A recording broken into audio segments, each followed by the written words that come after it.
Kingdom Hearts has always had magic in its veins, and I'm not just talking about the Jiminy Cricket wishing upon a star Disney-approved brand of magic either. As a conceptually confusing but ultimately successful descendant from a then 15-year lineage of Final Fantasy games, Kingdom Hearts 1 would have felt incomplete without its own take on casting spells. So in Sora's Dive to the Heart, we were introduced to this blue bar that represented our MP, or magic points, the meaning of which was still a mystery to us at the time. By Kingdom Hearts 3 and beyond, we've become well acquainted with the subject, so much so that we're making belabored video essays about it. In a simpler but still bad time called 2019, the channel's infancy, I took a walk, a quick run, and a super glide down memory lane as I discussed the evolution of motion throughout the Kingdom Hearts series. Consider this a long overdue and more mystical sequel where we'll thoroughly examine the evolution of the magic arts from KH1 to KH3.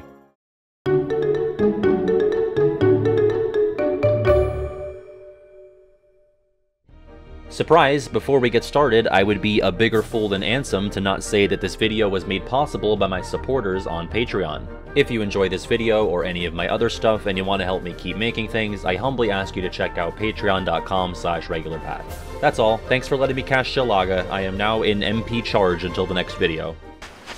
So what are we waiting for? As the first game in the series, I find that I'm always especially observant and critical of how KH1 establishes and contextualizes any and everything you can find on the disc, whether that's the game's plot at large or concepts like interstellar travel and, yes, magic. It probably comes as no surprise that I'm a big fan of how magic is introduced and integrated throughout the game. The aforementioned info box during the tutorial just shows us the MP bar, says it's currently a useless mystery, refuses to elaborate, and then tosses us at a nightmare monster. This is that carrot-on-a-stick attitude that KH1 wields so deftly, the kind of approach that makes a 6-year-old's mind explode in imaginative anticipation. It's the same philosophy the game employs when showing off a blank Planet X graphic for an upcoming world instead of forecasting what exactly you're flying to. And to a seasoned gamer, the concept of magic or a mana bar or any similar convention is not going to feel so compelling or intriguing, but consider KH1 as someone's first or one of their first video games. By the time I had played KH1, I was familiar with hit points and health bars. Spyro or Pac-Man or Rayman gets hit and they lose health. Your Pokemon's HP bar descends from green to yellow to red and screams incessantly when it hits the latter, a trait I'm glad we don't have to put up with anywhere else. But I had never played a Final Fantasy or an N64 Zelda game in my very early youth, so this idea of a secondary component or HUD element was entirely new to me. So I recognize that I'm approaching this with a sort of unavoidable bias, but I'm so in love with just letting you wonder what the hell this blue bar does, what magic entails for the first few hours of the game. And it will be plural hours when you're playing this as a child at release. So, one apocalypse and a broken spine later, we get our first magic spell in the form of fire, a gift from Donald, who's regarded as Sora's superior when it comes to the art of magic. I've nitpicked in the past about how Goofy just handing over what sounds like a tangible dodge roll to Sora is awkward and not contextualized super well, but Donald teaching Sora his first spell is natural and makes sense. I suppose we could really get into the weeds of how Donald seemingly only knows the spells that Sora can perform until Sora learns new ones, but there's always going to be some degree of story and gameplay segregation.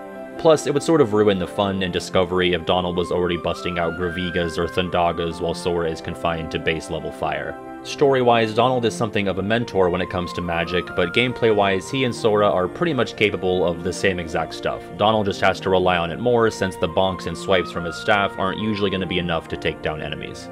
Kingdom Hearts 2 would actually do a slightly better job at widening that early experience gap between Sora and Donald, as the latter has a few more spells in his starting kit than the former. And this time we don't have to worry about spoiling what the new spells look like before Sora learns them, because Donald is only casting returning spells from KH1. Unfortunately, those early Donald spells are the only Donald spells, as he's incapable of learning the new KH2 spells, and Sora will quickly overtake him as a mage in this game.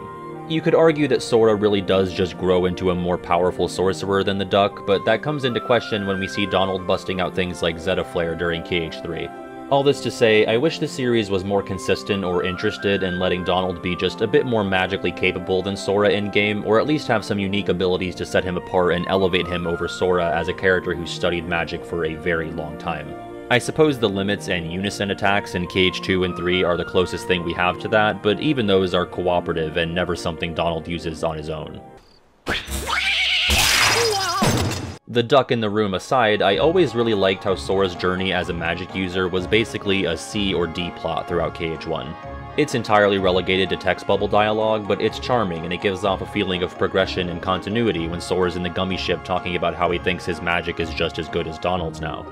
This is really just a cue that Goofy sets up to tell the player to go grab Spellbinder from Merlin after learning all of the Tier 1 magic spells, but it's cute nonetheless. Speaking of, the game even gives you a sort of base of magic operations in the form of Merlin's house. Terra, Aqua, and Ven had years of homeschooled combat training, but Sora's just a dopey kid thrust into responsibility, so the Magician's Study essentially serves as an impromptu pop-up school. Outside of Phil's trusty barrels, it's the closest thing the kid gets to proper training. He's skipped orientation and he's starting the semester during finals week, aka an ongoing apocalypse. Granted, this training is limited to beating the ever-loving shit out of Merlin's furniture, but we have to work with what we've got. The only downside is that Sora is now preemptively banned from entering any Raymore and Flanagan, and that's a joke for a very small group of my northeastern viewers. At first blush, this whole thing might seem kind of pointless, and maybe it is, but I again encourage viewing this through the lens of an inexperienced player with very few games under your belt. I can only speak for myself, but the Heartless were scary, or at least intimidating, so I wanted to have my wits about me and be prepared as best as possible to face them. This room here provided a controlled space and untimed opportunity with infinite MP to get acquainted with not just the magic system, but the customized shortcuts and even the lock-on mechanic. That's a whole other can of worms which you can open here. I know that I would always return here after getting new spells and test them out on Merlin's furniture because these chairs and tables were incapable of ripping out my heart and turning me into a demon. The amount of comfort that this opportunity provides cannot be overstated. And I just like how Merlin serves as another sort of mentor, giving you rewards for getting all of the Tier 1 and 3 spells, collecting all of the magic arts items from the White Mushrooms, and again, letting you brutalize his furniture, which is one of those things that you don't really think about being expensive until you're an adult. He's a true hero. You won't stop a true hero! Anyway, back in the first district, we now know how to cast fire. In KH1 and in most other games in the series, it serves as an early and simple projectile attack with gentle homing properties and a great way to ease us into the concept of magic. And in KH1 and none of its sequels, barring very few exceptions, the concept of magic is not only limited to its application in combat. KH1 establishes from the jump that this world, capital W, is magical. Sora can't use magic from the very beginning, but he has that bar, some sort of innate potential. It seems like anyone is capable of learning it, not just Keyblade users, so it only makes sense that this world be littered with opportunities to apply magical skills. Traverse Town is home to a few instances of environmental magic spots, not just with the mandatory fire door that leads to the mystical house, but the optional exposed wires in the 3rd district or the magical candles in the 1st. On the return trip to Traverse Town, Sid will direct you toward the door with the big fire sign in the 3rd district, so if you've managed to make it to this point without investigating any of those examples on your own, it becomes apparent here that magic is something that can be used to open up passages or acquire special items. Returning to those wires and jolting them with thunder raises the platforms in the Gizmo shop, and extinguishing those special Moogle candles in the cafe allows you to open this stubborn treasure chest. This remains a consistent thread throughout the rest of the game, including the experiments at the Deep Jungle Camp, the color-coded clams in Atlantica, the lifts in Halloween Town, and the floating chests in Hollow Bastion. And, of course, freezing the motherfucking bubbles to get the best chest in the game and the series. Did you know you can freeze the bubbles in Hollow Bastion? Have I said it enough? Have you heard it enough on Twitter? 'Cause you can. You can do it. You can also cast fire on them. It doesn't do anything, but you can do it. And this is all one specific breed of the environmental interactivity that KH1 excels at. These are just the examples that require the use of magic. To my disappointment, and this is just my subjective feelings on game design, I'm not saying this specific thing makes a game objectively better, none of the games to follow are ever nearly as interested in how you engage with its environments. KH3 comes the closest, but in terms of the application of magic in non-combat situations, there's a steep drop-off after 2002. I can think of the Magic Carpet puzzle in KH2, the Thunder-powered Gizmo in BBS Disney Town, and using Arrow on the Dandelions with Rapunzel in KH3. And that's not me cherry-picking a few examples, those are genuinely the only ones I can think of. Think, think, think, think.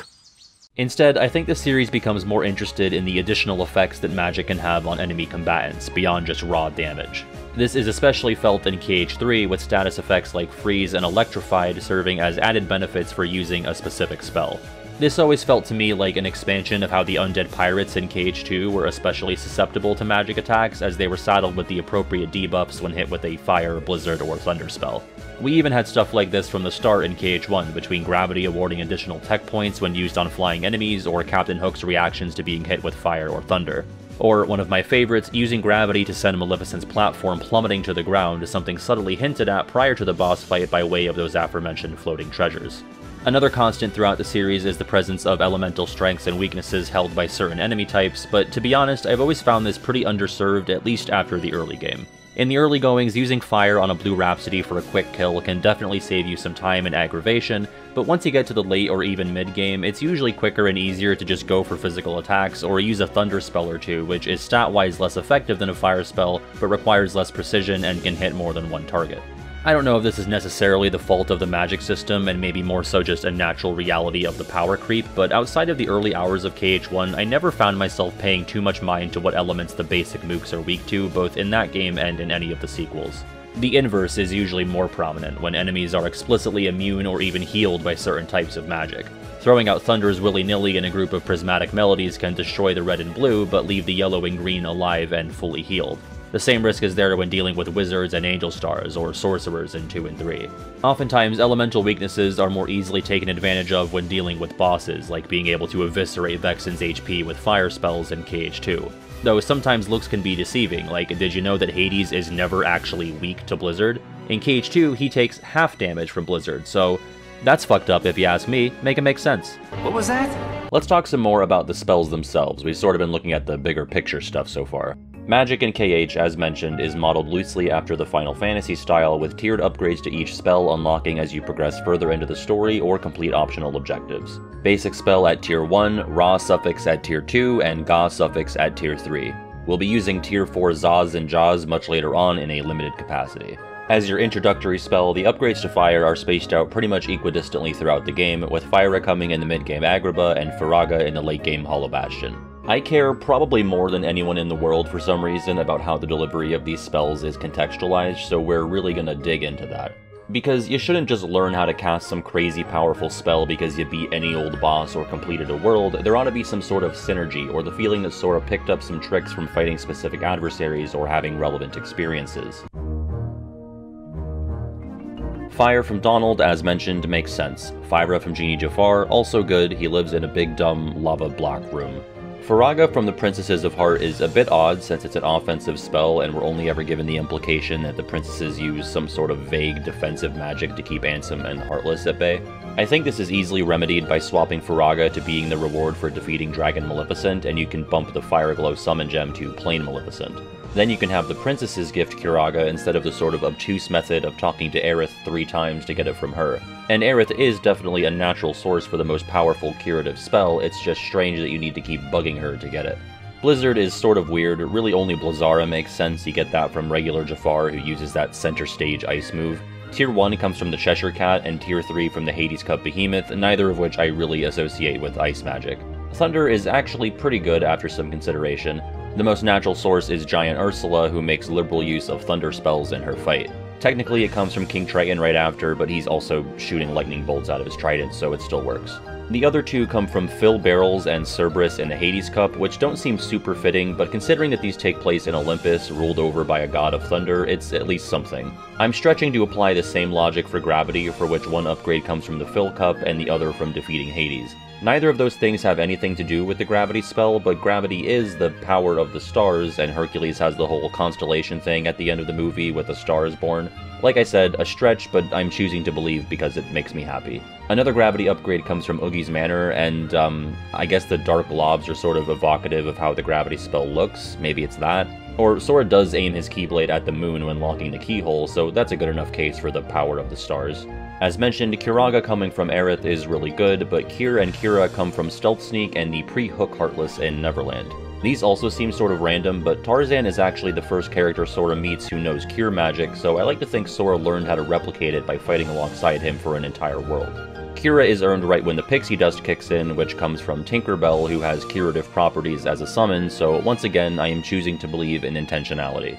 Stop and Arrow, on the other hand, are pretty badly contextualized. You at least get a stop upgrade from defeating the Phantom at the Clock Tower, but the others come from Parasite Cage and Pooh's Swing, which I got nothing. I'm certainly glad when I can stop playing Pooh's Swing, but I don't think that's what they were going for.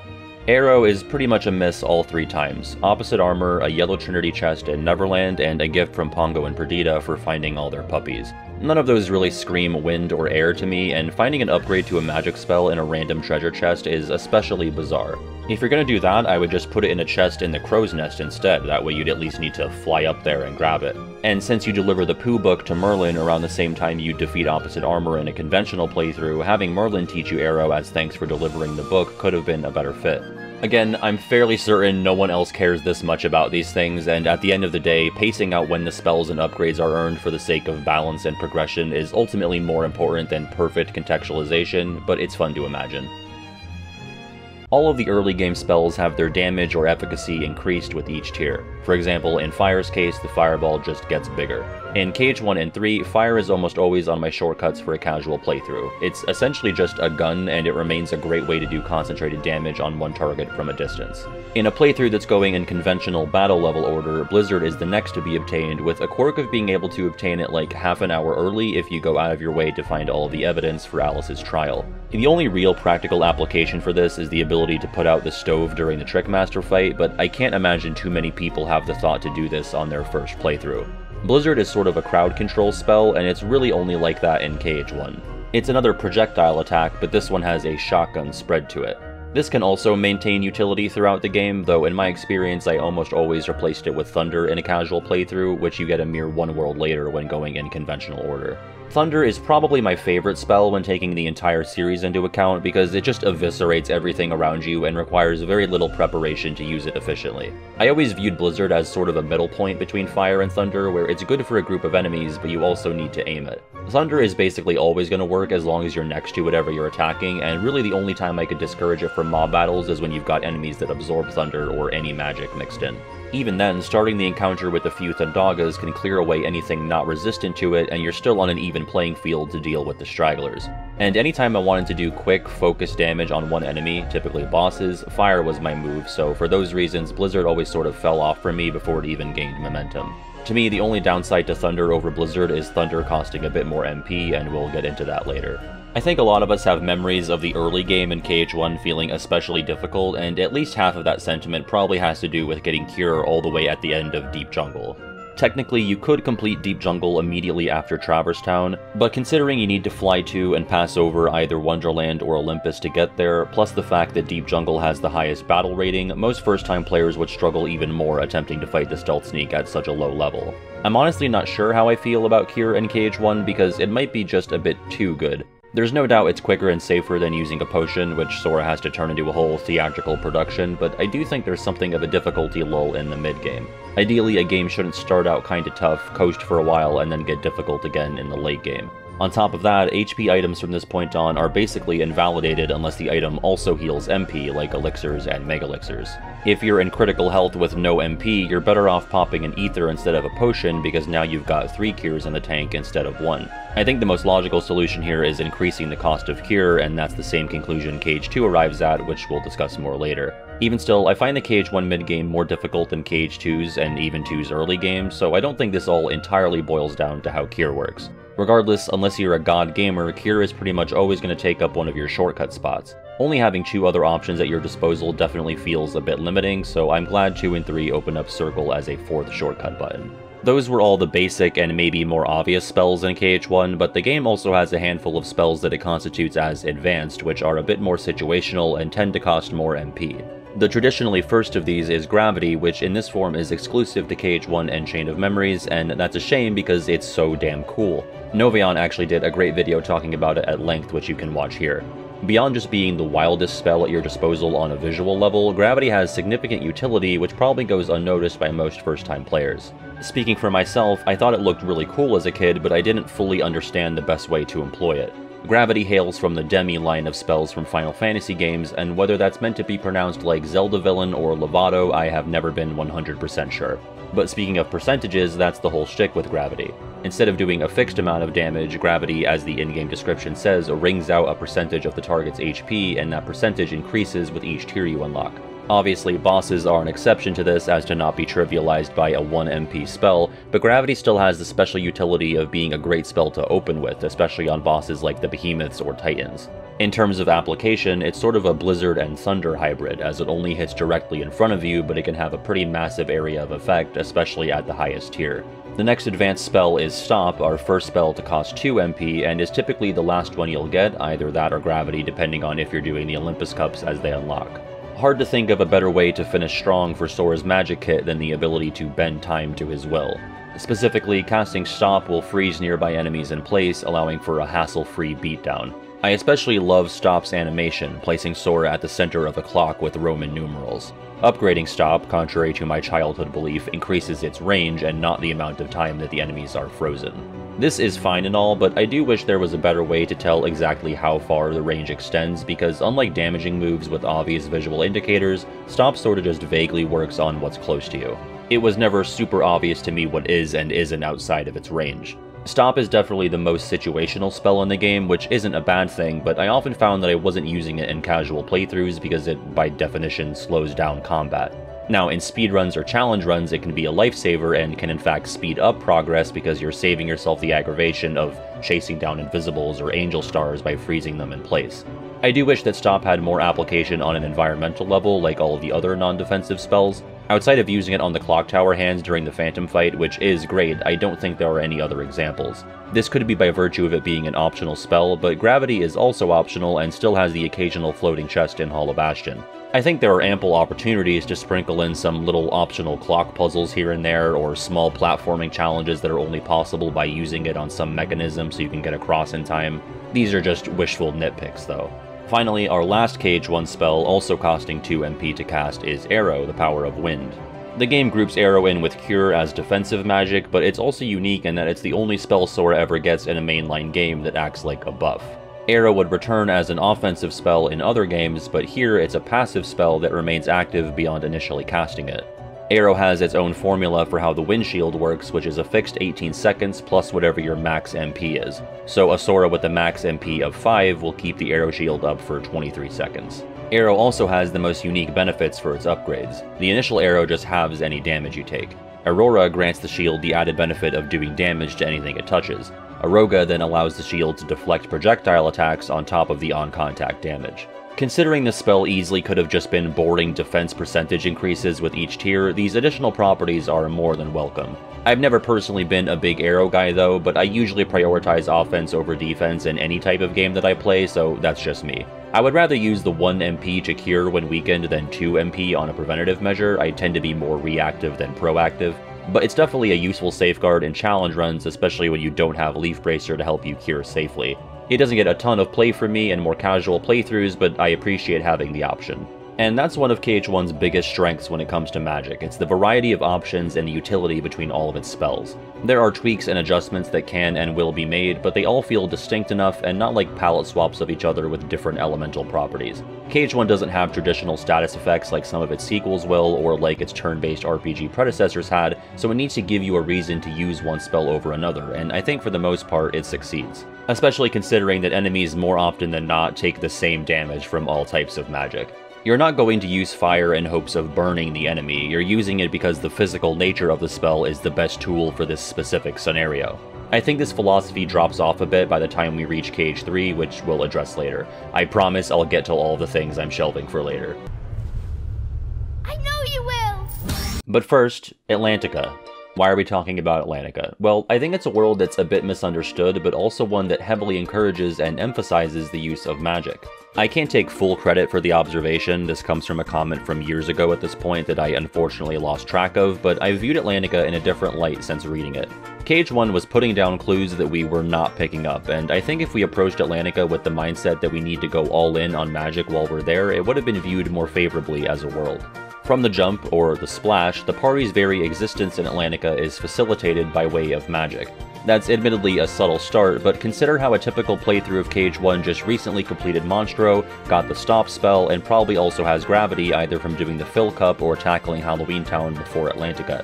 This triggers that Spellbinder queue I mentioned earlier, so after visiting Merlin, the player now has a Keyblade that increases their MP by 2. Consider those colorful clams from before that draw the player's attention back to the idea of using magic. Consider how your party member for the world has no weapon, dishes out low-strength physical hits, and has a magic-centric ability list. Consider how the world's villain draws her power from a magic cauldron in a battle where you explicitly need to use magic on it in order to make any meaningful progress. And lastly, consider how any abilities that modify or extend your combos are rendered completely useless in Atlantica, reducing your physical damage output to a slow, basic 3-hit combo. I'm not saying Atlantica is one of my favorite worlds now, but next time you're playing the game, I would encourage you to view the world through the lens of it being a place to let your magic carry the day. Shred the sea neons from afar with a steady supply of Fyras instead of slowly swimming up to each of them to attack. Crowd control a group of search ghosts with a Blizzara or Thunder to kill them before they can disappear and wander around. I can almost guarantee you'll have a less unpleasant time, and I swear I'm not being paid by a Jamaican crab to say all of this. And if you can't reach the target, use magic! I also swear we'll move on from KH1 soon. There's just a lot to talk about here considering it's introducing a ton of stuff. The video is generally going to be a bit top-heavy because the changes get less dramatic the further along we go. I also wanted to discuss how KH1 lets you choose from the very beginning what type of build Sora is going to have. I do remember feeling like this got my hopes up when I played the game as a kid. When the Dive to the Heart presents the sword, rod, and shield as equal options that exist in a state of balance with each other, it gave me the impression that you could run a Sora that's entirely or mostly focused on magic or defense. But you could never really be a Sora that fully prioritized either of those things over doing physical damage. You still learn all of the same skills, the abilities are just shuffled around, and you miss out on or gain extra item slots or an MP unit depending on your choice. Don't get me wrong, this is still cool and adds a layer of replay value, but I always saw it as something of a false premise that I could be a true mage Sora who only attacks with magic. In reality, especially in the early and mid-game, you can't avoid doing most of your damage through physical hits. And in my mind, Final Mix made it easier to go all in on magic, but looking at everything now, I'm not sure if that's true.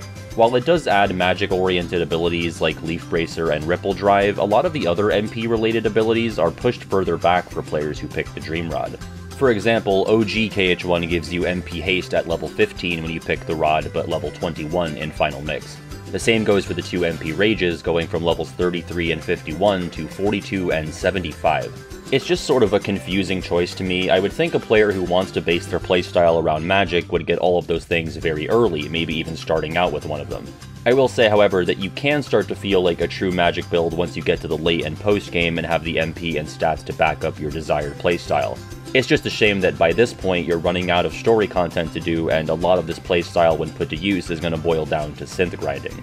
But when you've got all of those MP abilities stacked together, plus strategies like using Goofy as an MP mule with MP Gift, that idea of a full mage Sora becomes more real. I've recently been playing the excellent Critical Mix mod by Zendra, and I took the staff route and used Keyblades that emphasize magic, and this gave me the exact experience I wanted. I can regain and retain MP with ease, allowing for a ton of spellcasting. When I'm low or empty on MP, I still have to go in and do physical hits to get MP back, but I'm doing pathetic damage, yet still building back a ton of MP, which is just perfect in my eyes. My eye, to be exact.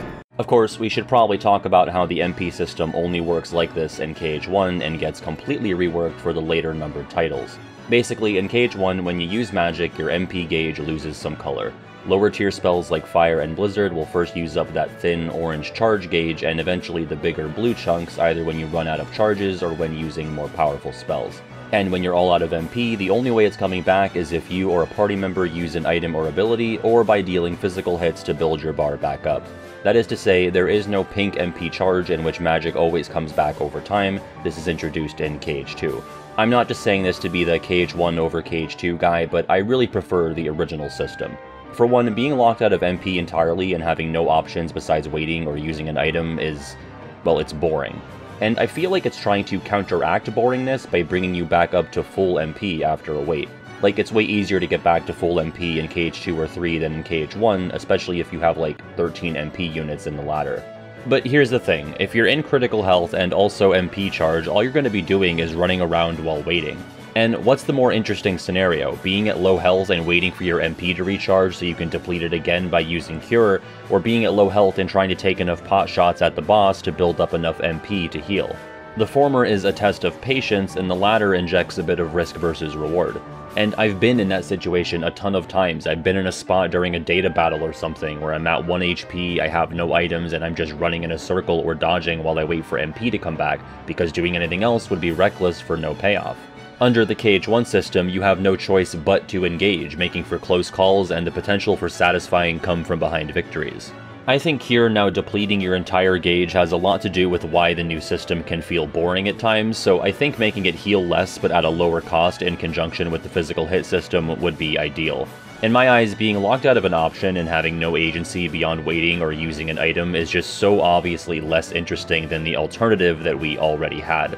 Of course, this style is contingent on the enemies you hit actually replenishing a reasonable amount of MP, which some enemies just didn't in KH1 for some reason.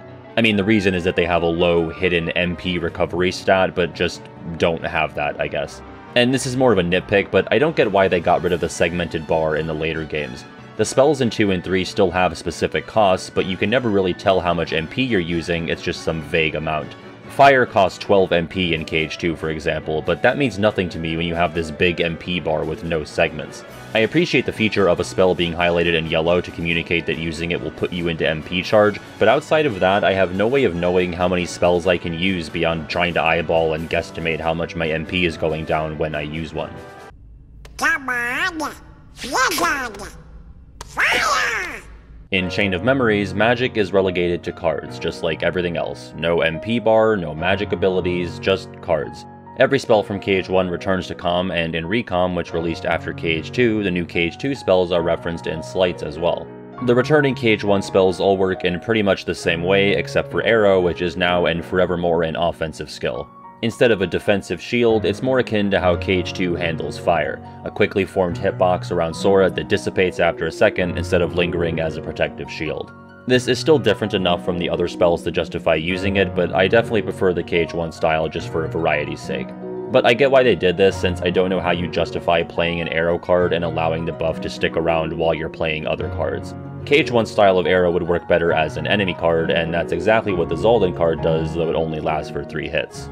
Acquisition is a bit different in Castle Oblivion. This time, Sora starts out with Blizzard and Cure in his deck. Given how potions and other item cards now serve new functions that have nothing to do with healing, I think giving Sora a Cure card from the beginning is a good call. Fire comes soon after, which Axel so graciously gifts to you after his first boss fight. Thunder comes a good deal later, after the first batch of worlds and the first Larxene fight. Given that I always found Thunder to be so much better than the first 2 offensive spells, this is actually a reasonable change, though I was definitely wondering where the hell it was during the first half of my first playthrough. For whatever reason, Arrow is dropped by the Riku replica after his first fight, though I suppose I don't really know where else to put it. Stop and Gravity are confined to bounty chests in Wonderland and Agrabah respectively, which is odd, but again, I don't know what the ideal spot is for them. And I suppose it makes sense that the more unconventional optional spells from KH1 are more out of the way. Unlike the numbered titles, you don't get Ra and Ga level ups. Instead, as soon as you get 2 or 3 of the same magic card, you can cast the higher tier spells as Slights. So with enough patience and maybe a bit of grinding or Moogle shopping, you can start casting Blizzagas and Furagas within the first few worlds. This sounds overpowered, and it kind of is.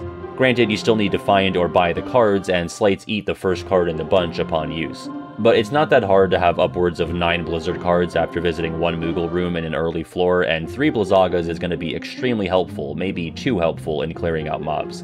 A potential fix for this is tying the tier 2 and 3 spells to picking the Slight option upon level up. Let's say at level 20 or something you can get access to all of the Ra spells and the Ga spells at level 40. That's probably not perfect, but it's just an idea. On that note, magic slights aren't just limited to combining 2 or 3 of the same cards together. We also see stuff like the Raid line of attacks, in which you can pair a magic card with 2 Keyblade cards for an elemental remix of Strike Raid. There's also slights like Homing Blizzara, a concoction of Blizzard, Fire, and Arrow, which results in an attack mechanically similar to Fire, but with ice properties instead. Some of my favorites from this game are Raging Storm and Mega Flare, which are 2 Fires plus Arrow and Mushu respectively, and these allow you to just devastate groups of mobs. Unlike the tier 3 spells, these are locked away until the mid and late game. Considering COM didn't add any new base level spells, I think these slights were a great way to maintain some sense of freshness and still give the player a feeling of progression, as many of these moves outclass what Sora was capable of in KH1. So much of COM is already rehashing KH1, so the least they could do is give us some new toys to play with in the form of these slights. And unlike KH1, if you really wanted to, you could much more easily go for a magic-only run of Chain of Memories, assuming you're willing to use a single Blizzard and Simba card for a while until you can make a Moogle Room. If the game isn't numbered, it means you're free from the shackles of the MP gauge. Anyway, let's get shackled to the MP gauge again and talk about Kingdom Hearts 2. March. The headline here is the switch to MP charge, which we've already covered, but there's another big story here. Murder. They massacred my boy. What did they do to Fire? I can't put this on Triangle and treat it like a pistol. I can't jump up and snipe blue rhapsodies out of the sky with this. Quite frankly, I can't do anything with this, at least not in my base form. I can't really conceive of a more useless and awkward attacking spell in any of these numbered titles than KH2 Fire. It went from offensive to offensive. On the other hand though, I get it. In KH1, Fire and Blizzard sort of shared some real estate. Blizzard had that shotgun spread, but they were both these horizontally traveling moves. So this new surrounding Fire definitely diversifies the magic portfolio a bit. I just wish that I could ever find a time or reason to use it. This almost entirely boils down to having to use it while completely stationary, which has been the case for all magic so far, but this really stunts the applicability of Fire in this game. Thankfully, we'll find some workarounds to that both in this game and later ones. Following in Calm's footsteps, Fire actually isn't our starting spell this time. Instead, we get Blizzard when we arrive in Hollow Bastion and meet back up with Merlin. This time, the upgrades come after beating Demyx and completing Atlantica. Perfect, no notes. Water and Blizzard are still lumped together at this point in the series, so any attacks that make use of water do Blizzard elemental damage. Getting the Blizzard upgrades after killing the water guy and beating the water world is great. The Forsaken Fire is earned right after defending the gates from the Nobodies in Hollow Bastion. Given that this is literally the first gameplay segment after learning Blizzard, we could have just as easily gotten this from Merlin too. But that gate segment is fought alongside Leon, who's typically associated with fire, so this actually works out fine. The other two upgrades come from Scar and Genie Jafar, both also associated with fire, so full marks there. Thunder comes from the Hydra, Storm Rider, and Ground Shaker, all three of which make use of Thunder Elemental moves in their battles. Cure is where things get interesting. You learn it from defeating the Dark Thorn, reuniting with Goofy after his fake-out death, and after completing the 100 Acre Wood. Dark Thorn might be the bigger stretch of this group, but the plot of Beast Castle centers around the rose, and Cure is always associated with floral imagery, so I can squint and see the connective tissue there. The other two are very cute. Goofy revealing that he is in fact not dead but alive is a great time to buff up your healing spell, and getting an upgrade to a helpful pacifist spell after completing a pacifist world is very fitting. Then we get to our new spells, Reflect and Magnet. Reflect comes from Timeless River Pete, Zaldin, and the MCP. We might be getting into yoga levels of stretching here, but I really like the interpretation of Reflect referencing self-reflection with Pete, considering he literally meets himself. But for a more gameplay-oriented explanation, Pete also has that defensive pinball move that, you guessed it, reflects attacks. The same goes for the MCP. My mind immediately jumped to the idea of computer screens allowing you to see your own reflection, but he also deploys those defensive panels that protect him from you shooting a beam into his neck hole. So with those in mind, the Zaldin spot speaks for itself. Reflect is a defensive but damaging spell, and Zaldin constantly has his protective shield that hurts to the touch. Magnet comes from Oogie Boogie, the Grim Reaper, and depending on the version you're playing, Xigbar or Luxord. It annoys me to no end that they switched a Magnet reward away from the guy who literally manipulates space from OG KH2 to Final Mix. I can't really come up with any reasoning for Oogie, but the Grim Reaper does sort of act like a magnet during its second boss fight, how it inhales all of the medallions, so it's as good a place as any. And I'm willing to cut the game some slack when finding good spots for the more out-there magic, but even still, KH2 actually does an excellent job at contextualizing where and why you learn these spells, better than KH1 did. KH2 actually does an excellent job Better than KH1 did. Haven't heard that in a long while. And yet, before I really looked at all the acquisition and upgrade spots for this project, my memory of where everything unlocks in KH2 was much hazier than the first game, despite KH2 having superior contextualization. This could be by virtue of me ultimately preferring KH1 as a game, but I talked to friends who have varying opinions on the games, and they all struggled more recalling when and where you unlock magic in KH2. I don't think this is really because of a 4-year release gap and KH1 being easier to remember because it's been around longer. We're talking about two games that released 17 and 21 years ago. In reality, I think it's because KH2 doesn't make as much of a show out of giving you magic in the way that KH1 did. And it really should. There's only 6 spells in this game to KH1's 7, but in all but a few circumstances, KH2 crams the magic upgrades into the top left where all of the bonuses and level up stuff is displayed. KH1 really makes a meal out of it, showing a black screen, drawing your attention to the box in the center, telling you that you've obtained the power of XYZ, and playing that iconic sound. You get so many abilities and upgrades from so many battles in KH2, my eyes kinda glaze over and don't even really pay attention to whatever's popping up in the top left because it happens several times an hour. The lack of pomp and circumstance for magic may have something to do with KH2 being more of an action RPG than its predecessor. KH1 leans a lot harder into the RPG elements, and it's definitely more of an event to get or level up your magic in an RPG. In KH2, magic feels a bit more lumped in with your abilities, just another part of your kit. When some of your AP abilities like Explosion could easily pass as a magic spell itself, it's not all that strange that your notifications for earning new abilities in magic are all treated the same and put in the same spot on screen. I also think the lack of environmental puzzles or interactable objects in KH2 and later on KH3 might make us less conscious of when we pick up new spells. We don't have that thing in the back of our minds like the pink flowers in Wonderland or the torches in Olympus that we're remembering we need to return to with the right magic. We don't have a reason to predict and anticipate what's coming next outside of combat. And we already have a bloat of abilities and drive forms that take some attention away from magic. And on a technical level, it's actually way quicker and easier to present information in the way that KH2 does, because in KH1 you're getting that black screen that's also probably there to give the game some time to load things in the background. Ironically, the more efficient presentation method made for a less memorable sense of progression.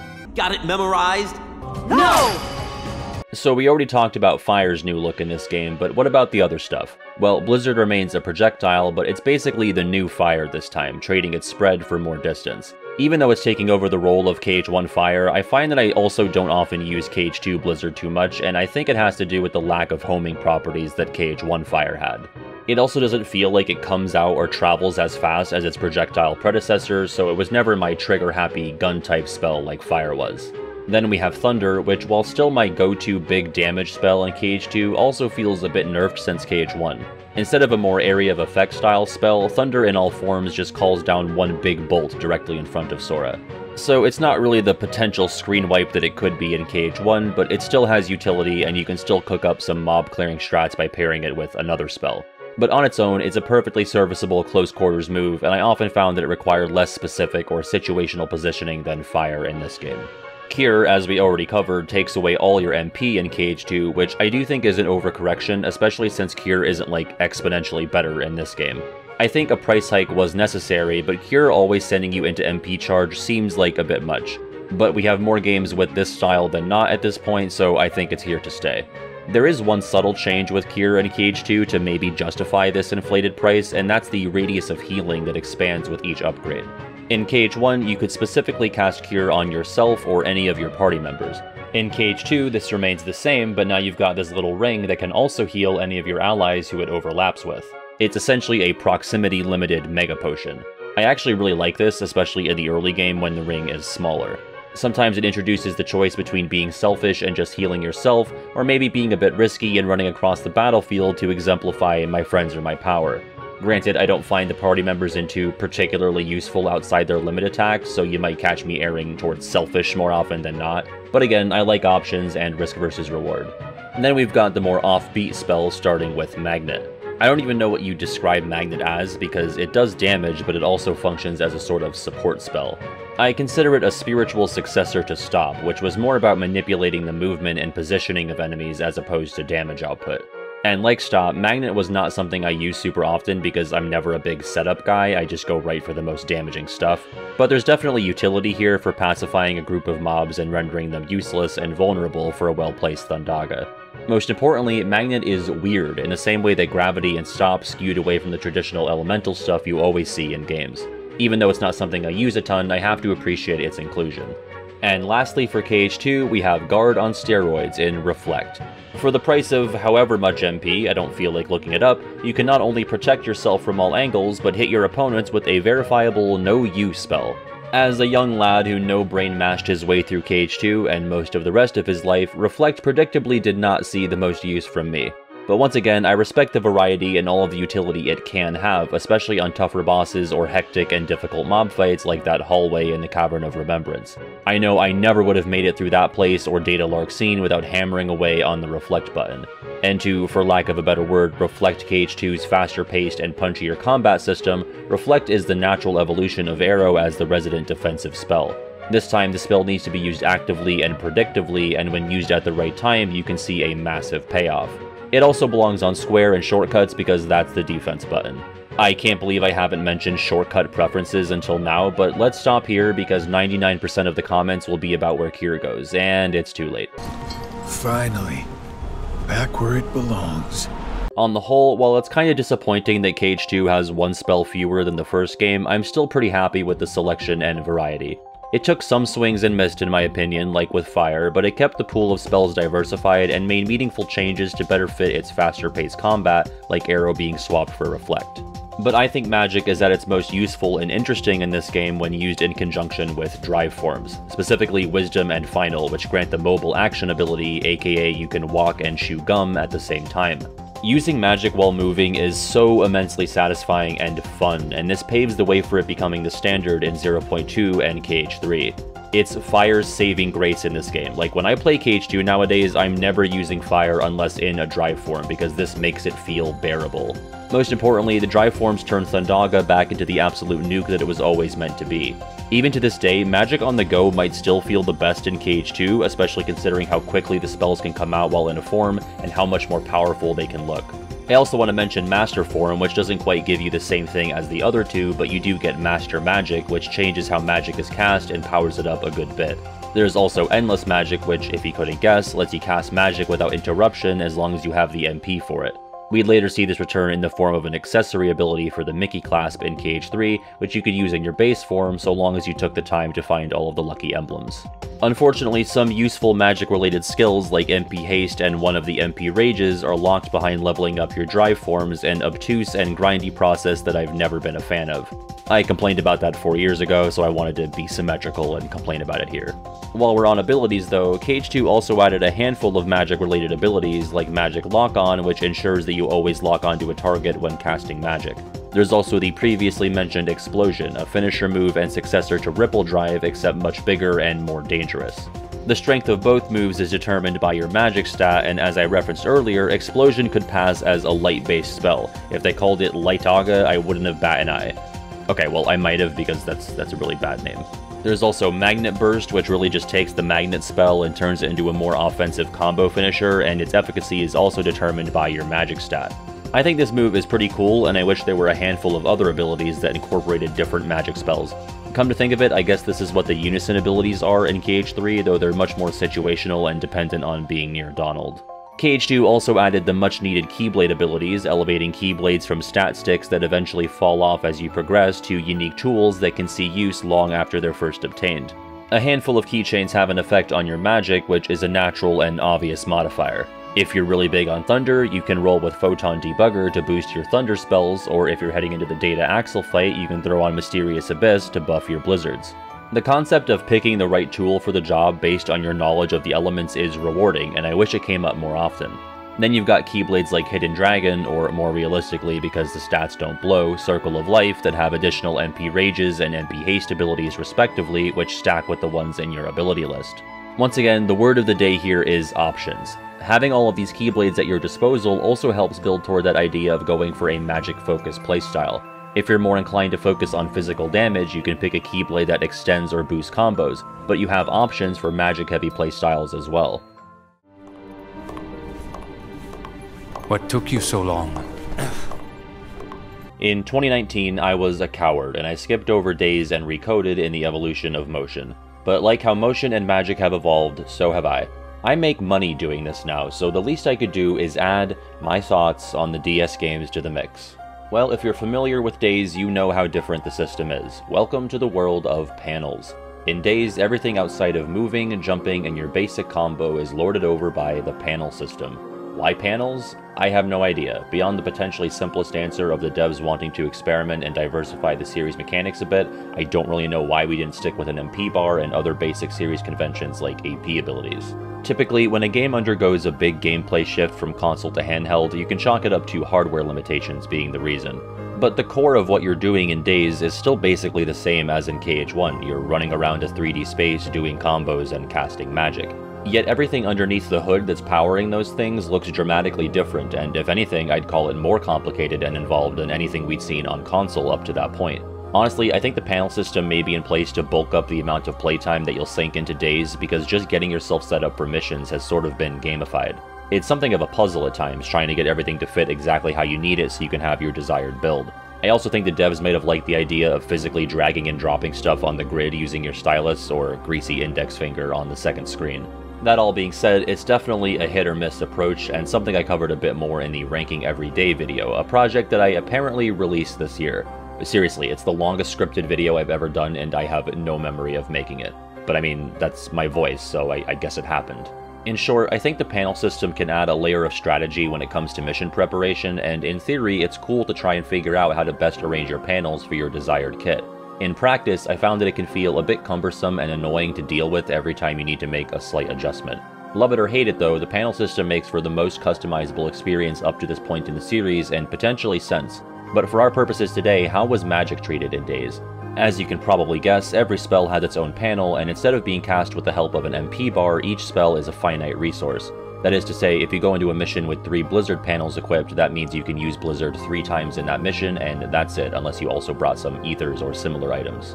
Of course, those also take up panel space, but they do restore casts for all of your magic types. An ether restores 1 of each, a high ether restores 2 of each, and elixirs restore all of your casts plus your HP.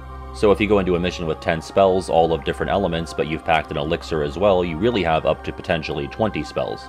Magic in Days is kind of like a stricter version of how it's treated in Chain of Memories, only this time there's no reloading. No gauges, no MP charging, just whatever you've got on hand. Adding another layer of strategy and preparation is the inclusion of the magic level and multicast panels. The former, a series of panels called Magic LV 2 through 4, will increase the level of any spells linked to it, doubling, tripling, or quadrupling them depending on the number. I hate how this is named because it feels like nobody thought about how confusing this could be. And I'm sure it's explained in the game, but when approached with the concept of leveling up your fire spell from level 1 to level 2, my brain thinks that means it would become Fyra. This is in fact not the case. Each spell, regardless of its suffix, has 5 levels, which doesn't change its effects, just its potency. So Fire level 3 is not Firaga, it's just a fire that's been leveled up 3 times to do more damage. Sorry if this is obvious and I'm over-explaining it, but my brain refused to retain this information, and poor Keynote had to inform me several times during my Days streams that levels are not the same as tiers. I genuinely think if these panels were called like Magic Boost 2 through 4, I would not have had this issue. And then there's Multicast, which is mercifully simpler. Link a magic panel to double cast, and now you can cast that panel twice. 3 times for triple cast, 4 times for quadruple cast. While it might seem like a no-brainer to always be incorporating these modifiers, complications arise from their sometimes awkward shapes on the panel grid. This forces you to pick and choose and weigh the pros and cons of taking some of these multicast or level boosting panels, but sacrificing some other abilities. Between the resource management approach to magic and items and the puzzle-like nature of the panel system, it can sometimes feel like a balancing act when determining what you should pack with you on missions, which some players will find appealing and some will not. I often found myself in a love-hate relationship with it, usually depending on how far I got into a mission before realizing my current setup was dog shit and I need to go back and reevaluate. You need a new strategy. My move, isn't it? And for the first time in Days, you can actually purposefully choose to use lower tiers of magic even after unlocking spells with the Ra or Ga suffix. In KH1 or 2 this would be pointless, but in Days, the tier 2 and 3 spells are not always objectively better. Depending on your playstyle, you might prefer to carry 10 fires over 1 Firaga or a bunch of cures but no Kiragas. Despite having only 5 magic elements, the fewest of every game so far, Days may have the most varied magic system because each tier actually has completely different effects from its stronger or weaker counterparts. In that sense, it's more accurate to say that Days has 15 spells. These consist of 3 tiers of each KH1 spell minus gravity and stop. And outside of Arrow, the spells all work generally the same as they did in KH1, but fittingly remixed a good bit. Basic Fire, for example, is pretty much the same thing as any tier of fire spell from KH1, but the homing properties are turned way up. Phyra, in contrast, is a straight shot that can tear through multiple enemies in front of you. Firaga is still the strongest, but it requires more precise positioning since it flies out in a sort of arc and then lands and explodes, raking in a ton of damage. Blizzard once again lacks its spread, but it still travels horizontally, this time sort of staggering and moving in chunks, doing damage with each movement, even if it's just bullying the same target multiple times. Even though it's not in shotgun form, Blizzard is still a good crowd controller as it darts around and deals damage to several targets. Blizzara has very little reach, it kinda just plops out, and if it doesn't hit anything immediately, it lingers and deals damage to anything that does wander into its hitbox. Blizzaga, despite its status as the tier 3 spell, is probably the least useful in my experience, but it's still neat. It's basically a proximity mine that you cast above your head and lasts until something sets it off. Outside of trying to ambush the Emerald Serenade, I don't know if KH, especially Days, is the type of game best suited for this trap-based gameplay, but I respect the effort. Thunder is interesting because it pulls from both KH1 and 2. Base level Thunder is sort of its own thing, it's a fast-traveling horizontal spell, but it travels along the ground and stretches upwards so it can hit things at different heights. Thundara harkens back to the KH1 Thunder spells, offering a multitude of bolts, but the storm lasts way longer in Days. And Thundaga is most similar to KH2's Thunderline, with one giant bolt that's best suited for one target, crashing down after a small delay when selected. Then we have Cure, also coming in several different forms. Base level is basically just KH1 Cure, though you can only select yourself as the recipient. Cura is more akin to a traditional regen spell from a Final Fantasy game, healing HP over time. It even works if you use it, get back to full health, and then lose HP again. Then there's Curaga, which sure is trying something. Remember how I thought the healing radius in KH2 was kinda cool? Well, Days did too, I guess, because Curaga creates a healing field that works on both you and any allies who step into it. Unfortunately, the healing field is the size of the Dashcon ball pit, and good luck getting any of your dim-witted coworkers to step into it. I'm guessing this can and did see more use during multiplayer mode with actual people. I literally never used this across 3 playthroughs of this game, I always just brought along a bunch of base level cures. I could see some applications for Cura, but Cure is straightforward and inexpensive, so if it ain't broke, don't install other panels. Finally, there's the still offensive Arrow, which has yet again changed form since its damaging debut in Chain of Memories. Basic Arrow is actually just another projectile this time, with not much distinguishing it from fire besides the status effect that it might impart. Aurora is like a tracker that sticks to the ground and follows its target, and Eroga is most similar to Arrow's appearance in Calm, serving as a big surrounding hitbox that can pull enemies in toward the user. Once again, and come to think of it, like with every element in this game, I always just stick to the base level with Arrow. I have no doubt there are good spots to use the higher tier spells, maybe on challenge runs or that Dust Flyer boss that I've never beaten, but in my experience the base level ones were obviously the easiest to obtain and often felt quicker to cast and required less setup. I'm also notoriously impatient, so I never tend to feel like getting my positioning just right for a Firaga or going for a more gradual damaging option like Aurora. But you must be patient. But I don't want my own experience to overshadow what's otherwise a pretty robust magic system. Again, even though there are fewer elements, almost all of the spells feel distinct from each other just by nature of their differing physicality and mechanics. And the ones that feel a bit samey have different potential status effects, which is a huge part of Days combat. The 4 damaging spells have a chance of inflicting Ignite, Freeze, Electrify, and Air Tossed. Ignite is a typical burn effect, sapping away HP, and Freeze locks enemies in place and makes them 3 times more susceptible to damage while frozen. Electrify causes afflicted enemies to take damage whenever it touches other combatants, and Air Tossed throws the enemy into the air and renders them useless until they spin back down to the ground. So there's a lot of ways to strategize and take advantage of these status effects and combine spells together to set enemies up for big damage. You can launch an enemy with an arrow spell and then launch thunder for extra damage, or freeze an enemy and then pummel it with fire spells. Me, I just went absolutely all the fuck in on fire, and usually that was enough to carry the day. But of every game so far, and possibly every game to come, it might be the most feasible to go for a full magic build in Days, especially when considering the different gears and magic units you can attach to them. As long as you don't mind doing truly pitiful damage with physicals, you can entirely lean into being full Magician Roxas, assuming you're also okay with parting with a few ethers and elixirs.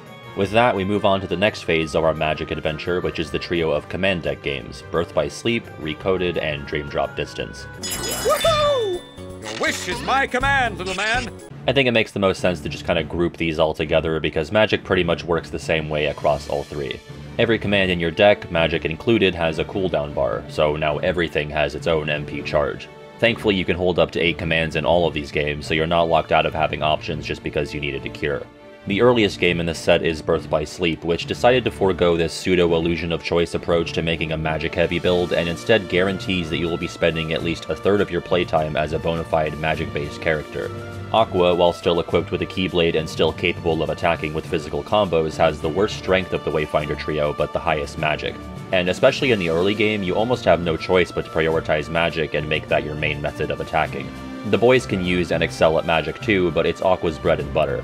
As someone who's always wanted to go this route in a KH game, as this script may have suggested, I have always found Aqua really fun to play as. With the advent of the command deck comes an avalanche of commands mainly split between physicals, magic, and items in BBS. So while magic felt more like an auxiliary component to combat in most of the previous games, in Birth by Sleep it feels much less sectioned off and doesn't really follow any different rules from physical moves besides the stats that power each type. Strength for physical moves, and you'll never believe this, magic for magic moves. As a result of this new system, magic definitely feels much less rare and special. There's no fanfare for earning spells that would have been a big deal to receive in older games. We're also no longer limited to only the 3-tiered spell system, with BBS throwing in a bunch of one-off spells with no upgrades. In fact, of the 57 magic commands in the game, only 24 are part of the more traditional style from previous games. And on that note, it's a real who's who of magic in BBS, which brings back every spell from 1 and 2 besides Reflect. And even then, we've got defensive moves like Terra's Counter Hammer or Aqua's Counter Blast, which scratch a similar itch. Gravity is also back, but doing sort of the opposite, this time as Zero Gravity, which is still cool in its own right. It's not used as a way to take out huge chunks of HP this time, instead it's more of a setup move, something to render Unversed helpless as you get ready to hit them with a follow-up command. Most of the other returning magic works nearly identically to a previous incarnation. Fire is back to a simple homing attack like in KH1, and Blizzard retains its KH2 style. Thunder is most comparable to its KH1 iteration, though it lacks the gravitas and flare. It does, however, now feature a little ring around the caster to indicate the spell's range, which I do think is a helpful touch. Stop also has a new visual indicator featuring little clocks above all of the affected enemies. Arrow in this game is most similar to how it worked in Chain of Memories or the Aroga from Days. It swirls the enemies around and does damage a few times, though I don't know why you would use this instead of Thunder, which has the same general area of effect but is more straightforward. The only spells left, Cure and Magnet, are pretty much business as usual. Birth by Sleep also added a host of status effect spells, almost none of which I ever use. I like the idea of these, but even on level 1 runs, I don't find that I'm often playing the long game in a mob fight to the point of using something like Poison or Confuse. And guess what? Almost none of them are usable on bosses, you know, the only fights where they'd be useful. Sometimes you can, but you'd never be able to tell. You can use Ignite on the Mad Treant, which makes sense, classic Fire versus Grass matchup, but you can't use it on the Cursed Coach, but it does work on the Mimic Master. The only reason you'd know any of this is from relentless trial and error or looking at the wiki. And don't even think about using Confuse or Bind on a boss, because it literally never works unless you're fighting Captain Hook or Sparky. I get why they don't work, it'd be too easy to cheese through tough fights in a game that already has a fair amount of cheese. But when these commands are useless on bosses and have very limited utility in mob fights, usually just extending how long a fight lasts, they just seem like filler. Maybe giving bosses a high percentage of resistance to these effects instead of outright immunity could have been a happy medium. That way you can pack a few status spells to a boss fight as something of a trump card or last resort, and you can gauge whether or not they're worth bringing over other moves that always work or healing commands. One of those status moves that I do think is actually worth using is Mini, which shrinks enemies down to shoe height and you can damage them just by stepping on them. Even if it's not the most efficient and timely option, it's a neat novelty. Beyond the usual magic spells and the status commands, there's also a handful of spells that branch off from the classical elemental attacks. I won't go over every single one, but they're all just more advanced and flashier moves. Some veer towards a tier 4 Zal level spell in everything but name. For example, beyond Faraga, there's Fission Faraga, the Aqua-exclusive Triple Faraga, and the Terra-exclusive Dark Faraga, the only magic move in the game to deal Dark-type damage. There's similar moves for Blizzard and Thunder as well. I think these are a fun addition. It makes sense that these characters are capable of much stronger spells, given that they've been going to Keyblade School for years and years. Granted, they can also pull off some moves that Sora was doing in Castle Oblivion, like Mega Flare or Raging Storm. I'll just chalk that up to Naminé rearranging Sora's memories. It's in her best interest to make him falsely remember being more powerful than he actually is. Are you feeling awful about tinkering with Sora's memory? No. Fuck you. I'd be remiss if I didn't mention the Mine category of spells, which are often employed in the aforementioned cheesy strats, and we'll see a sequel to this in Dream Drop. While they definitely do way too much damage and probably needed a nerf, I think they're still a natural and welcome evolution of the Daze take on Blizzaga. If we're going to be casting spells that are basically traps, making it abundantly clear what they are and spawning more than just one entity when casting them is a huge step up. I would have liked to see these return in some capacity, obviously toned down a bit, because they offered utility that we don't really see again in the games to come. Last note on BBS, I think the game definitely dropped the ball by not giving the Keyblade's abilities, and this goes for Dream Drop as well. With all the different commands and magic types available, there's a ton of missed opportunity to power up specific move types with Keyblade abilities. Without them, we're back in KH1 where there's just strength, magic, critical hit rate, and reach. They very much return to stat stick territory, and you'll never be using any of those Keyblades from the Princess Worlds by the time you're hitting Olympus or Deep Space. Also, it's a shame that BBS doesn't integrate magic use into any of its environments besides that Disney Town gauge, because it's the first game since KH1 to have some meat to its world design. I'm thinking of some contraptions in the Queen's Castle and Dwarf Woodlands that can give you a boost to higher locations if you use the right spell, or some interactables in Deep Space that react to thunder or zero gravity commands. Oh no! I have literally never discussed recoded gameplay in any scripted capacity on this channel. I've played the game on stream and talked about it in older unscripted videos, but somehow I've avoided writing about it. I know I give Recoded a hard time. I've talked about how there's very little stakes as far as the story is concerned, how the gameplay shifts are more jarring and interruptive than refreshing, how it's a retread of a retread with some of the most shameless padding in the series. I lost my train of thought there. Unsurprisingly, given that Recoded released on less powerful hardware than Birth by Sleep, there's overall fewer commands, with the magic ones dropping down to 38 total. Zero Gravity is cut from the roster, but all of the other mainstays have returned, along with some other one-off spells. And for whatever reason, Stop doesn't have a tier 2 or 3. I'm guessing because this game categorizes it as a debuff spell in the same league as Slow and Confuse, which are the only other spells of that type this go around. I'm not just saying this to spare myself of Recoded, but there isn't a ton to sink our teeth into here. I can be agreeable to the notion that Recoded has some underrated gameplay and that it gives you the tools to pull off some pretty cool looking stuff. But for our purposes, just looking at magic, things are fairly status quo. And for what it's worth, that's not bad. Fire, Blizzard, Cure, Magnet, and Stop are basically in BBS mode. Thunder is probably weaker here than it's ever been. Speaking from my own experience, it never feels as powerful or satisfying to use, and you kind of have to be right on top of enemies for the bolts to hit consistently. Arrow is back in base form Daze mode, serving as another projectile, still with the capability of air tossing enemies. But overall, I can't be too surprised that our second rehash of the first game starts to feel a bit stale as far as the magic is concerned. There are a couple of more advanced spells like Firaga Burst or Triple Blizzaga, but even those feel like more of the same from BBS. Recoded does add a bit of intrigue by way of the stat matrix, which allows you to choose different chips, many of which can augment your magic abilities, either through increasing your all-around magic stat, or adding proficiency to specific spells by small percentages. But there's not much more to it than that. I don't know. There's not much going on here. Then we arrive at Dream Drop Distance, the third of our Command Deck games. And by this point, we're not exactly reinventing the wheel, not that we really need to. Magnet and Arrow are out, Zero Gravity is back in. New to the group of 3-tiered spells is Spark, which is light-based, and Balloon, which is neutral, but I always thought of it as water-type. And for whatever reason, Sleep from BBS has been expanded to have tier 2 and 3 upgrades. Magic commands in general are up from 38 to 45, but this unfortunately includes a bunch of the old status spells from Birth by Sleep, which are just about as useful here as they were there. The Spark line is Sora exclusive thanks to its light typing, and while I never really use it thanks to its long startup time, I actually really like it. It's kind of a BBS Arrow but with a bigger range, so the physicality of it is different from most of your other spells. I also just like its animation. It's more Prism themed than like the bright white explosions that light is usually associated with in KH Combat. In exchange, Riku gets exclusive magic in the form of Dark Firaga, which was a given, and Meteor, which isn't dark typed or anything, it's just too cool for Sora to use. The base level Balloon spell is also the successor to the stationary Mind commands from BBS, which I appreciate, though most of us are probably more familiar with Balloonra, its tier 2 variant. This is the magic spell and overall command of Dream Drop Distance, good for bosses and good for crowd control. Outside of Daze, whose tiered spells all had different functionalities, there's never been a case where the tier 2 spell is objectively better than tier 3. I don't know if I've ever even seen Balloonga to this day. Balloonra is a move that obviously needs a nerf, but I do think it's got the right idea. The user has to go through the whole casting animation and wind up to hitting the balloon, so there's at least some risk versus reward there because it's easy to get interrupted. But then these balloons just act like heat-seeking missiles, and for whatever reason this tier consistently does more damage than tier 3. and it's overall different enough from the other spells to justify its existence, and most importantly, it's very strange.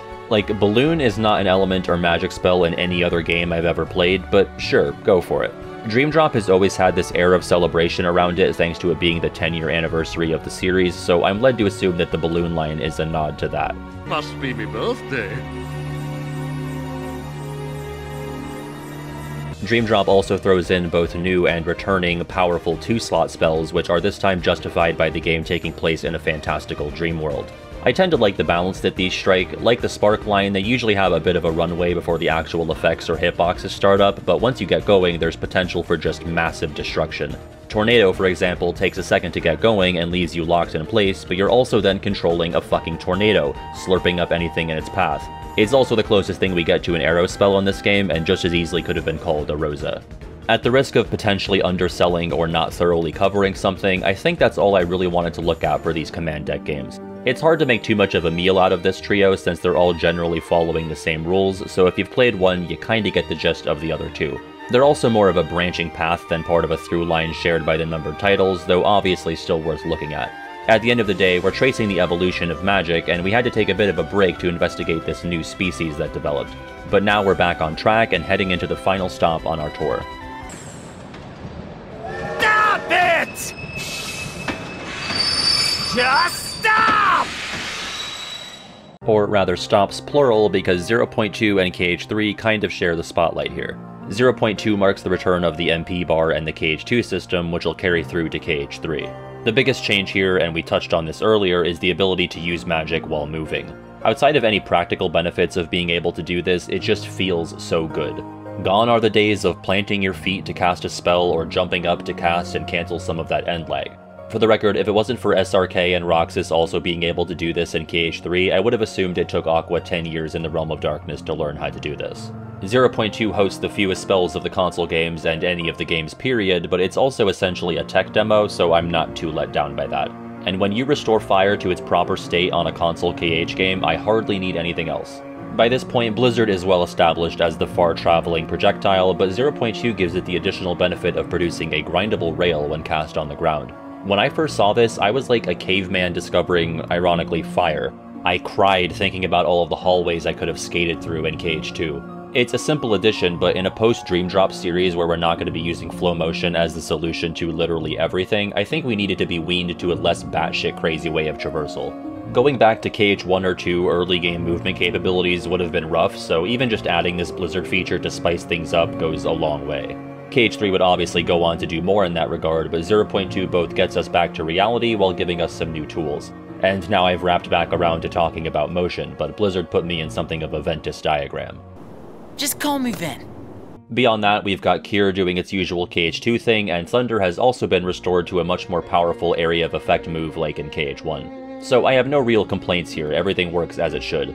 0.2 also introduces situation commands, which is a way deeper pool in KH3, but in 0.2, half of them are grand magic commands. I don't have much to say about these beyond rad as fuck. Outside of Zero Gravisa and Dream Drop, this is the first time we have access to Tier 4 spells, though here they use the Ja suffix before switching back to Za in KH3. I know Sora and others will be able to do this stuff in the next game, but it was incredibly natural to have Aqua be the one introducing this next level of magic, especially after spending a decade in Hell fighting Heartless. The way situation commands work also sorta encourages you to use more than just one spell over and over, since they can stack on your command menu by using their Tier 3 version enough times. Even if you like fire more than Blizzard, a Blizzaja is going to hit harder than a Firaga, so you're incentivized to mix up your spellcasting so you can gain access to a few different screen nukes at the same time. And goddamn, is Thundaja basically just an apocalypse in a can. Way to steal my thunder, show off! So 0.2 laid the magical groundwork, and 2 years later we get KH3. Given that 0.2 soft introduced a ton of big things for the world of Magic, I think that bumps us down a few bullet points when it comes to headlines. So, this just in, Tetsuya Nomura is finally a Hydro homie. It took 17 years, but you can now cast water in a Kingdom Hearts game, as a character not wielding a musical instrument, or as a Neopet. The next biggest headline is probably how that's it. I have to say, and I say it as a pretty big KH3 guy, I found the magic offerings in this game a bit underwhelming. The 0.2 spells are all back, working the same as they did Down Under. We get water, and we get another take on Offensive Arrow, and that's it. Still 6 spells to match KH2, 5 of which are returning from old games, and it's not like the new one is the zaniest, most inspired choice. I'm not saying get rid of the old ones, I guess I just would have liked to see some weird shit again. I get that you can only come up with so many magic spells, but it feels anticlimactic to go from someone harnessing the power of gravity to crush your opponents to shooting water. Now that's just plain rude! And in terms of the variety and the different ways these spells are executed, I think I also prefer KH3 the least of the numbered titles. More than the other games, in KH3 it most often feels inconsequential as to what spell you choose in a given scenario. KH3 leans more into the status effect angle, but these effects always feel fairly negligible, especially when taking into account the ease with which Sora can dispatch enemies even under self-imposed challenges. You have an overabundance of options, an embarrassment of riches between shot locks, attraction flow, links, flow motion, team attacks, etc, so it's easy for the utility of magic to go under the radar. If I'm not taking advantage of or even really noticing those status effects during a level 1 or pro code run, I think the impact these effects have is minimal. And I don't want to shortchange the utility that KH3's magic can have because that still exists. It's not impossible to approach fights with a modicum of strategy, like using water or blizzard on some flame cores to help you bypass their pseudo DM. But more often than not, the game is too easy to really justify putting a ton of thought into what you're doing with your magic. Frankly, I think all of the numbered titles are easy enough to get through with just Cure, but I think it might be most true of KH3. And I'm not someone who thinks difficulty is a mark of quality. I just feel sort of bad that I don't find it necessary to use these spells in a manner more dignified than mashing my spell of choice. I think you really need to place restrictions on a playthrough to make the most out of magic, but that's kind of the operative phrase. Make the most out of could mean using magic more strategically, or it could mean using whatever you think is cool or most effective to do a lot of damage. Both approaches are valid. And there are quirks and qualities to the KH3 spells that can inject a bit of intrigue. Fire and Blizzard still occupy a similar niche, but Blizzard can freeze enemies, and the freeze duration increases with each upgrade the spell receives. Arrow kind of adopts some magnet properties, and like with the Blizzard Rail, you can initiate flow motion with it. Even though the concept of a water spell is a bit boring to me, it's more unique than I initially gave it credit for. While not as punchy as Reflect, Water inherited some of its properties as a defensive spell, as the shield that forms around you protects you from damage. Then the actual attack is a homing move like Fire, but with more of a blast radius. And of course there's that trick of pulling shadows out of the ground by casting water on them. Explain to me though how you can't use water while underwater. The Caribbean gives you sea variants of your offensive spells, and I would think being surrounded by water would be helpful in casting water magic, but I guess it cancels itself out. At least I can burn these fish with a fire spell. The seaweed is always greener. While I'm nitpicking, and this is picking something even smaller than a nit, but I hate how the spell accessibility is spread out across the non-Sora characters in 3 and Remind. Riku can only use Thunder and Cure, Roxas can only use Water and Cure, Aqua gets everything but Arrow and Water, and Kairi gets all 6. It just seems inconsistent. Like, if we're not going to give literal masters like Aqua and Riku every spell, but give all of them to Kairi, how are we then missing so hard on the thematic angle? How can Girl Who Is Water not cast Water? Roxas is the nobody and lookalike of some Air Boys, so why does he get Water and not Arrow? Why give Riku Thunder when you can give him a palette swap Faraga and call it Dark Faraga? I know that's a situation command for him, but just replace that with something else. This is all relevant for literally just 1 or 2 fights apiece, but it sticks in my craw, and that's just not how a craw ought to be.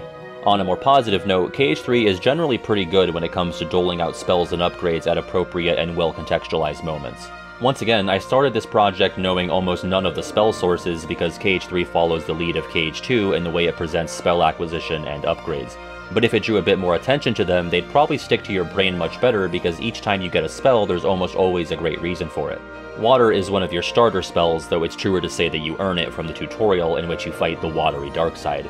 Your water upgrades come from putting out the fires in Monstropolis and destroying the Heartless Fleet in the Caribbean, both natural spots.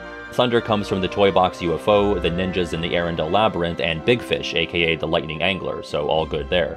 Arrow is the first Corona mobs, which include the wind-based Malachite Boleros and Dark Baymax and the Lich, who both fly through the sky. The Lich was kind of their free space considering it uses a bunch of different magic spells, including Aurora. Cure is a bit weaker, you get it from both story fights against the Demontide and the Lump of Horror. The final Demontide upgrade makes sense considering you just came back to life and killed the thing that killed you, but the others just seem to be where they are for the sake of pacing. Fire is another one of your starter spells, and one upgrade comes from some mobs in Monstropolis during the Booze door chase, and one from the Catastrochorus. The Monstropolis one is weak, but Big Dinosaur Guy has a volcano on his back, so we'll take that. Blizzard is also 2 for 3, with upgrades coming from Marshmallow and Anti-Aqua, who prominently use ice moves, but the initial spell is from the Twilight Town Nobodies. I don't know, maybe Sora is imbued with the power of sea salt ice cream. The Dusks and Snipers are weak to Blizzard, so maybe there's something here that I'm missing. All around though, it's probably stronger than KH1 but weaker than KH2, which is not an order that I often posit. That was unexpected. KH3 also has this quirk to it where you can purposefully continue using lower tier magic even after unlocking higher tiers. The spells aren't like in Days either, where each spell has unique qualities. I initially thought switching to inferior tiers was pointless, but I did end up using a very specific strategy during my pro code run where doing this was beneficial. Basically, having all the codes on makes it illegal to use cure or items, but there is an ability on the Grand Chef Keyblade and a few accessories called Wizard's Ruse, which gives any non-cure spell you cast a chance to heal you. The HP you get back is equal to the MP you expend, but casting lower tier spells essentially gives you more chances to restore HP. And when you really just need to have more than 1 HP, I tend to prioritize the amount of chances I get over the amount of health I get back. So in that very specific scenario, it makes sense to downgrade yourself. Or if you really want to see all the different animations for each spell, now you don't have to boot up a different file or make a new game. Not speaking from the experience of making this video or anything. That all being said, good god I wish there was a toggle to automatically upgrade your shortcuts when you unlock new tiers. I've probably played through KH3 about 5 times in full, and without fail I will go an entire world using an inferior tier of magic before even realizing I have the upgrade. Once again, if the game put more emphasis on receiving new spells or upgrades, I think this would happen less often. I keep forgetting. I'd say the last major shakeup KH3 provides to the magic system is the different styles the offensive spells take when in certain form changes. There's Proximity style while using form changes like Hyper Hammer or Storm Flag, which turns all of your spells into close quarters moves. Then there's Dual style from Honey Blasters, Double Arrow Guns, and Twin Yo-Yos, which turns all of your magic into smaller projectile attacks. And finally, there's Artillery style, which comes from forms like Drill Punch and High Wind, and that entails launching big, explosive spells from a medium distance. Am I ever purposefully choosing a form to use these altered magic spells? Never even once, but I always appreciate its inclusion, and it makes the forms feel even more specialized. If anything, the different styles can serve as a bit of a deterrent, because I really like using Storm Flag or High Wind, but I'm never really trying to use their respective magic styles. I tend to prefer the basic style of casting, so I consider the different styles something of a trade-off for the raw power and speed you get from those form changes. And with that, I can confidently say that I've spent way too much time talking about this stuff, and I probably could have said that just as confidently about 40 minutes ago. Here's the part where we talk about the future. How are you feeling about Magic heading into KH4? Me, I want a new, wacky spell or two, and I would especially like to see some more pronounced elemental weaknesses to further encourage using Magic more often. I wouldn't mind the series returning to its more RPG-heavy roots in general, and I think anything goes in this next saga. I won't be mad if things are status quo in Quadratum, but I think there's ample opportunity to get weird with stuff. Especially if we can get weird while using magic on the environment, I would very much like that. Okay, well, I did the thing I said I was going to do at the start of the video, so I guess I'm going to go now. Bye!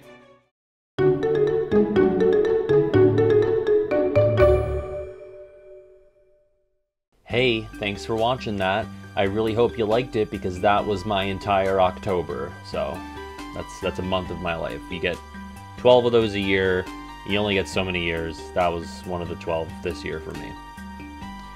If you did like it, press the button that says you did, subscribe if you want to see more. I'm always doing KH stuff. Sometimes it takes me an entire October, but it'll happen. And as always, you can keep up with me on Twitter. I stream on Twitch Tuesdays and Thursdays at 6, Saturdays at 4.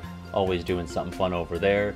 I got a Discord, and of course, if you really enjoyed it and want to help me and support the channel and give me the monies, patreon.com/regularpat goes a very long way. I don't remember if I said thank you for watching yet, but if I haven't, thank you, and I'll see you next time. Take it easy. Bye.